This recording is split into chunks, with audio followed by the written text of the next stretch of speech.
एक बात बताओ, अगर तुम्हें आज से 30 दिन में 80,000 रुपए कमाने हो तो तुम क्या करोगे? तुम्हारे पास जॉब नहीं है, लोन भी नहीं लेना है और तुम घर पर बैठे हो। ज्यादातर लोग कहेंगे कि भाई पॉसिबल नहीं है। लेकिन एक आदमी ने 1930 में, जब पूरी दुनिया में ग्रेट डिप्रेशन था, लोगों के पास खाने के पैसे नहीं थे, तब एक किताब लिखी थी। उस किताब का नाम था 1000 Ways to Make $1000। और उस किताब में उसने एक ऐसी बात कही जो आज भी उतनी ही सच है कि पैसा कमाना कोई लक का खेल नहीं है, यह एक स्किल है और हर स्किल सीखी जा सकती है। आज इस वीडियो में मैं तुम्हें उस किताब के 6 ऐसे पावरफुल टेक्निक्स बताऊंगा जिनसे तुम समझोगे कि पैसा कैसे बनता है, आइडिया कहां से आता है और शुरुआत कैसे होती है। और सबसे अच्छी बात, इन्हें तुम आज से ही यूज कर सकते हो। तो वीडियो को एंड तक देखो, क्योंकि जो 6 टेक्निक्स हैं सबसे डेंजरस है। एक बार समझ गए तो पैसों के बारे में सोचने का तरीका तुम्हारा हमेशा के लिए बदल जाएगा। तो बिना किसी डिले के डायरेक्ट आते हैं काम की बात पर। नंबर 1, हर प्रॉब्लम में एक बिजनेस है। तो सबसे पहली और सबसे फंडामेंटल बात यह है कि जहां प्रॉब्लम है वहां बिजनेस है, वहां पैसा है। सिंपल लगता है, राइट? लेकिन हम लोग प्रॉब्लम देखते हैं और क्या करते हैं? कंप्लेन करते हैं। एग्जाम्पल के लिए, तुम्हारे मोहल्ले में हर दूसरे घर में बुजुर्ग है जिन्हें स्मार्टफोन यूज करना नहीं आता, उनके बच्चे माहिर है। अब ये एक प्रॉब्लम है और ये एक बिजनेस भी है। तुम हफ्ते में 2 घंटे जाकर उन्हें व्हाट्सएप, वीडियो कॉल, यूपीआई और एआई सिखाओ और मंथली 500 रुपए लो, यानी कि 10 घर से 5,000 रुपए बिना किसी इन्वेस्टमेंट के। रॉन्ग अप्रोच ये होगी कि यार इन लोगों को कुछ नहीं आता है, खुद सीखते क्यों नहीं। राइट अप्रोच ये है कि इनकी प्रॉब्लम रियल है। मैं फनींद्र समा ने 2005 में दिवाली पर बस टिकट ना मिलने की फ्रस्ट्रेशन से आइडिया निकाला और 2006 में रेड बस शुरू किया। सिर्फ 5 लाख से शुरू करके उन्होंने ऑफलाइन बस बुकिंग सिस्टम को ऑनलाइन बनाया और 2013 में सीआईबी बग ग्रुप को 800 करोड़ रुपए में बेच दिया।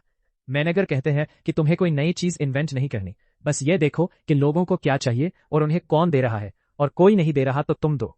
नंबर 2, पहले सेल करो बाद में बनाओ। अब ये वाली बात थोड़ी उल्टी लगेगी, लेकिन ये मोस्ट पावरफुल बिजनेस लेसन है। ज्यादातर लोग क्या करते हैं? 6 महीने प्रोडक्ट बनाने में लगाते हैं, फिर लॉन्च करते हैं, फिर पता चलता है कि भाई कोई खरीदना ही नहीं चाहता। टाइम भी गया, पैसा भी गया, एनर्जी भी गई। मैनेजर कहते हैं कि पहले पूछ लो फिर बनाओ। मान लो कि तुम्हें कुकिंग आती है और तुम ऑफलाइन टिफिन सर्विस शुरू करना चाहते हो, तो पहले किचन सेटअप मत करो। पहले अपने 10 दोस्तों और पड़ोसियों को मैसेज करो कि भाई अगर मैं घर का खाना 100 रुपए में डेली डिलीवर करूं तो क्या तुम लोग लोगे? अगर 5 लोगों ने भी हाँ कह दिया ना, तो बिजनेस शुरू हो गया। आप किचन रेडी करो। गलत तरीका यह है कि पहले प्रोडक्ट बनाओ और फिर बेचने की कोशिश करो, फेल हो जाओगे। सही तरीका यह है कि पहले कस्टमर ढूंढो, उनसे कमिटमेंट लो और फिर डिलीवर करो। यही लॉजिक है जिस पर आज बड़े बड़े स्टार्टअप्स चलते हैं। और मीनाकर ने ये 1930 में लिख दिया था, सोचो। नंबर 3, एक्सपर्टीज बेचो, टाइम नहीं। ये टेक्निक थोड़ी फिलोसॉफिकल है, लेकिन ध्यान से सुनो। जब तुम कोई जॉब करते हो तो तुम क्या बेच रहे हो? अपना टाइम, और टाइम लिमिटेड है, 24 घंटे। मतलब तुम्हारी अर्निंग की एक सीलिंग है। लेकिन जब तुम अपनी एक्सपर्टीज बेचते हो, अपना नॉलेज, अपने स्किल्स, तो वो टाइम से बाउंड नहीं होता। एग्जाम्पल के लिए एक सीए है, अगर वो सैलरी पर काम करे तो महीने के 50,000।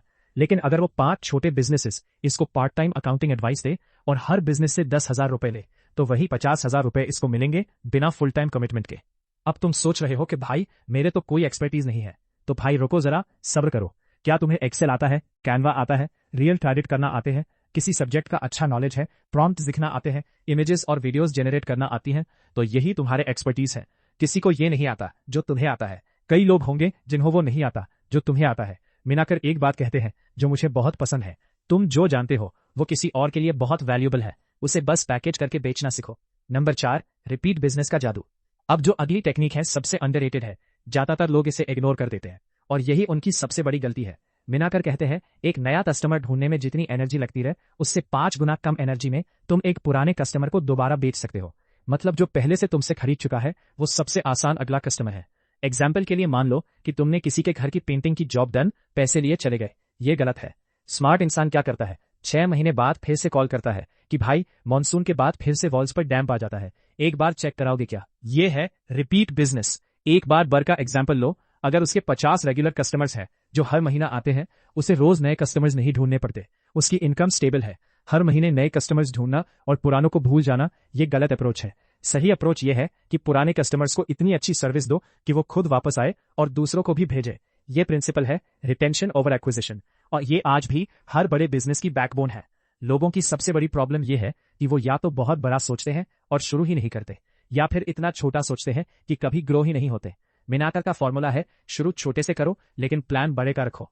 एक लड़की है, जैसे बेकिंग आती रहे, उसने शुरू किया घर से, सिर्फ फ्रेंड्स के ऑर्डर से, फिर इंस्टाग्राम पर पेज बनाया, फिर एक छोटी सी बेकरी, फिर बल्क कॉर्पोरेट ऑर्डर्स। आज वो 2 लाख रुपए महीना कमाती है।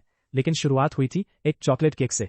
मिनाकर एक बहुत काम की बात कहते हैं कि बड़े बिजनेसेस की शुरुआत छोटे आइडियाज से होती है, लेकिन उन आइडियाज के पीछे एक बड़ी सोच होती है।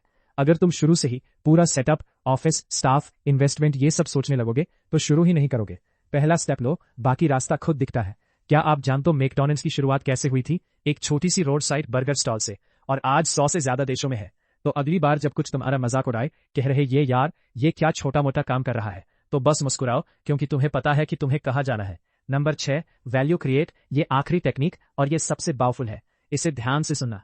पैसे के पीछे भागने वाले लोग अक्सर पैसे से दूर रहते हैं, और जो लोग वैल्यू क्रिएट करने पर फोकस करते हैं, पैसा उनके पीछे आता है। ये फिलॉसफी लगती है, लेकिन इसका प्रैक्टिकल मीनिंग बहुत डीप है। मिनागर कहते हैं लोग पैसा उसे देते हैं जो उनकी जिंदगी आसान, बेहतर या ज्यादा कंफर्टेबल बनाता है। मतलब तुम्हारा काम ये नहीं है कि तुम लोगों से पैसे कैसे लो, तुम्हारा काम है कि उनकी लाइफ में एक फ्रीलांसर वीडियो एडिटर जो 2 टाइप्स के होते हैं। पहला, वो बस वही करता है जो क्लाइंट बोलता है, एडिट करो, डिलीवर करो, डन। दूसरा, जो एडिट करने के साथ ये भी बताता है कि भाई इस वीडियो की थंबनेल ये होनी चाहिए और ये रील 15 सेकंड के बजाय 30 सेकंड में ज्यादा परफॉर्म करेगी। अब बताओ कौन ज्यादा अर्न करेगा? दूसरा, क्योंकि वो सिर्फ सर्विस नहीं दे रहा, वो वैल्यू दे रहा है। एक और एग्जाम्पल लेते हैं। 2 दुकानदार 2 तरह के, पहला सामान बेचता है, कस्टमर चला गया। दूसरा कस्टमर आया, उसने कुछ खरीदा, दुकानदार ने उसको बताया कि भाई ये प्रोडक्ट इस तरह से यूज करना ज्यादा काम आएगा। कस्टमर नेक्स्ट टाइम कहाँ जाएगा? उसी दुकान पर। यह है वैल्यू। और ये बात सिर्फ बिजनेस पर अप्लाई नहीं होती, जॉब पर भी होती है।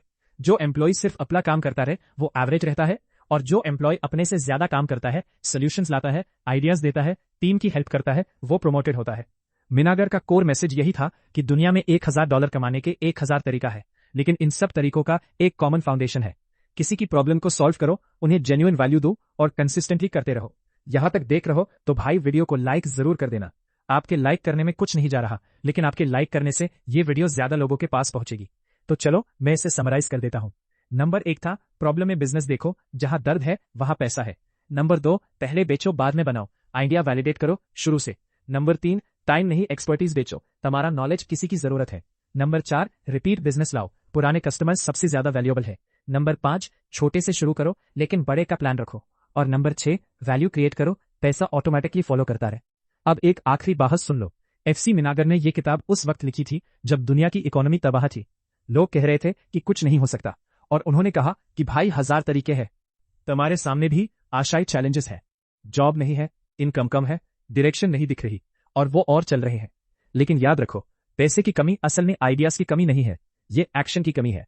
तुम्हारे पास अब 6 आइडियाज है। एक लो, आज शुरू करो। परफेक्ट टाइम का वेट मत करो, क्योंकि वो टाइम कभी नहीं आता। अगर ये वीडियो तुम्हारे किसी काम आई तो भाई लाइक करो, शेयर करो किसी दोस्त के साथ जिसे इसकी जरूरत हो, और ये बुक को सब्सक्राइब करो। घंटी ONT नहीं दबाई हो तो दबा दो, क्योंकि हर हफ्ते हम एक ऐसी किताब को तोड़कर उसकी असली समरी तुम तक पहुंचाते हैं।